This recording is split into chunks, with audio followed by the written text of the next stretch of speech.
क्षमा breaking Jain news. Smita जी अग्रवाल पुणे से अपना प्रश्न रख रही हैं।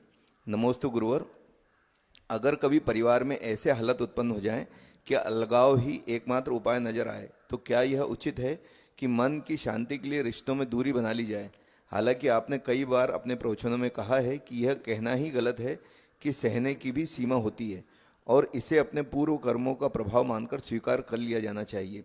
लेकिन गुरुवर, कई बार हम ऐसी स्थिति में होते हैं कि ऐसा लगता है कि उन रिश्तों के साथ अगर जिया जाए तो यह खुद को मारने से कम नहीं होगा। कृपया मार्गदर्शन दें कि हमें ऐसे रिश्तों को कैसे देखना चाहिए और क्या कदम उठाना चाहिए। कई बार हम एक ही फ्रेम का चश्मा लगाते हैं तो हमें वही दिखने लगता है। ऐसा भी होता है। जिस एंगल से हम देखने की कोशिश करते हैं हमें वही दृश्य दिखता है। हम एंगल कभी बदलने की कोशिश ही नहीं करते। जो सामने वाले एंगल से बिल्डिंग का दृश्य नजर आता है वो साइड व्यू से पूरा का पूरा बदल जाता है और रियर व्यू से और बदला हुआ होगा और एरियल व्यू से और बदल जाता है और फ्रंट व्यू अलग होता है। बिल्डिंग एक ही होती है, इसका फ्रंट व्यू का फोटोग्राफ अलग आएगा, साइड व्यू अलग आएगा, रियर व्यू अलग आएगा और टॉप व्यू एरियल व्यू अलग आएगा। तो प्राय ये भी हो जाता है कि हम फ्रंट व्यू से ही देखने की कोशिश करते हैं और उसी के अनुसार अपना परसेप्शन बना लेते हैं। हमें यह भी कोशिश करना चाहिए थोड़ा सा साइड व्यू भी तो देख लें। हाँ, जब आप चारों पांचों व्यू को अपने जीवन में इम्प्लीमेंट कर लो और उसके बाद भी कोई रास्ता ना निकल करके आ रहा हो तो फिर विचार किया जा सकता है। एक दूसरा भी तरीका हो सकता है, जब हमारे लिए यही भी एक रास्ता नजर आ रहा है कि अलगाव ही एक समाधान है, तो उसी सिचुएशन को किसी दूसरे के सामने रख करके देखो उसे क्या नजर आ रहा है। जो समझदार है, जो धैर्यवान है, जो सब कुछ जानता है, फिर यदि वो आपको कह दे कि नहीं यही एकमात्र समाधान है तो आप स्वीकार कर सकते हैं। पर निर्णय लेने के पहले प्रोज एंड कॉन्स के बारे में सोचना चाहिए। निर्णय लेना बड़ा आसान होता है, तोड़ना बहुत आसान होता है। तोड़ने में ज़्यादा मेहनत नहीं लगती। कई वर्षों में जो बिल्डिंग बनती है हाफ एन आवर में धू धू करके नीचे आ सकती है। कई वर्षों में जो बंधन बनता है 1 मिनट में ब्रेक हो सकता है। उसमें ज्यादा पुरुषार्थ करना ही नहीं। वो तो आपके पास लास्ट ऑप्शन होना चाहिए, पर उससे पूर्व जितनी संभावना है उसे तलाशने की कोशिश अवश्य की जानी चाहिए। जब हम निर्णय नहीं कर पा रहे हैं तो किसी अन्य का सहारा अवश्य लिया जाना चाहिए। जो समझदार हो, जो दोनों पक्ष को समझता हो और दोनों की परिस्थितियों को भी समझता हो, ऐसा व्यक्ति यदि हो जाए फिर वो जो निर्णय दे दे उसे स्वीकार कर ले आप। पर तोड़ने के पहले एक बार विचार और होना चाहिए। रीथिंकिंग अवश्य होती है ना? नहीं है तो ऐसा क्यों होता है? हाई कोर्ट में जो डिसीजन आता है सुप्रीम कोर्ट उसे बदल देता है। एक जज की बेंच में जो डिसीजन आता है 3 जज की बेंच में जाते डिसीजन बदल जाता है। जो 3 जज की बेंच में डिसीजन आता है 5 जज की बेंच में जाकर के फिर परिवर्तित हो जाता है। तो इसका अर्थ यह नहीं है कि जो डिसीजन पहले मिल रहा है वो गलत ही है अथवा सही ही है। जितने ज़्यादा एंगल्स आते चले जाते हैं उतना ही अधिक गहराई से इसका एनालिसिस होते चला जाता है। तो जब आपको ये लग रहा है कि अलगाव ही एक रास्ता है तो आप समझ लीजिए आपके पास अब खोने के लिए तो कुछ है नहीं। जब खोने के लिए कुछ है नहीं तो क्यों नहीं एक ट्राई और करके देख लिया जाए। हो सकता है वहाँ से रास्ता निकल जाए।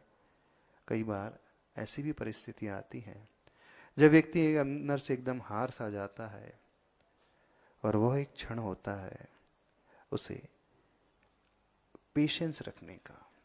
When a single dot use किया जाता है it means that the end of the sentence. और उस डॉट के बाद हम 2 डॉट और ऐड कर दें, 3 डॉट और मिला दें तो क्या हो जाता है? It's so on and on, it's continuity process, है ना। जब एक डॉट रखा जाता है that means it's a full stop, और एक डॉट के बाद 2 डॉट 3 डॉट और लगते हैं तो क्या होता है कि अभी ये फुल स्टॉप नहीं है, कंटिन्यूटी में है, डैश डैश डैश, यानी अभी तो एक डॉट आपको नजर आने लगा है, थोड़ा सा पेशेंस रखे, 2 डॉट और लगाए, आपको लगेगा अभी ये एंड नहीं है, ई एन डी वाला एंड नहीं है, ए एन डी वाला एंड है, एक और भी है राहें, यहाँ पे राहें समाप्त नहीं हुई है, पेशेंस रखें थोड़ा सा। चलिए, नमस्ते महाराज श्री। महाराज श्री, क्या इसमें अपना अनेकांतवाद का सिद्धांत भी कहीं? तो वही तो हमने कहा है, दूसरे एंगल से देखना का अर्थ ही तो अनेकांतवाद है।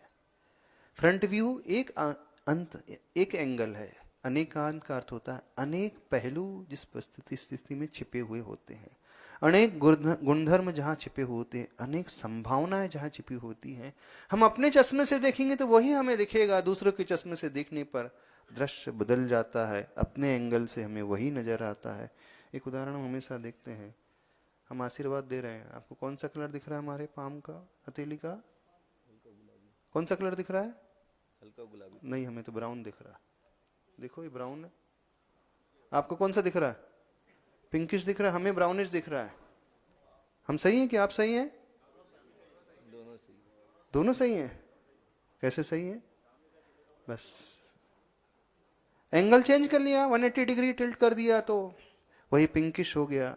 अथवा इससे बदल दो, अथवा अपनी सीट बदल दो, उसकी सीट से जाकर के देखने की कोशिश करोगे तो वो नजर आएगा। तो ब्राउनिश भी सही है, पिंकिश भी सही है, पर समस्या आती है हम इसी पे अड़े हैं और वह उसी पे अड़ा है।